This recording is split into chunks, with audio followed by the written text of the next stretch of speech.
History made today in Sandusky with the state's first ever sanctioned high school drone race. Blue Streak's taking on Perkins. Now, if you're not familiar with drone racing, high school students pilot the drones through a series of gates, in this case a figure 8 course. Object, keep the drone in the air, record the quickest time possible, as well as going head-to-head with fellow competitors. Easier said than done.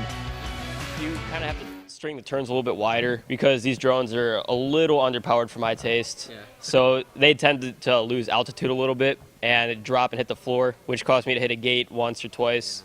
But other than that, it's a pretty fun course. We kind of showed up, we were like, okay, this is going to be some fun. Today we're kind of nervous. We're like, okay, we know Perkins has got some really good pilots, so we're more of a serious mood. Like, we need to sit down, calm down, and watch what our competition's doing.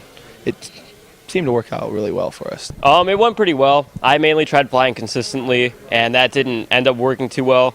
I flew fast in the time trials just to try to get the top seed. It worked out, and overall it was pretty good.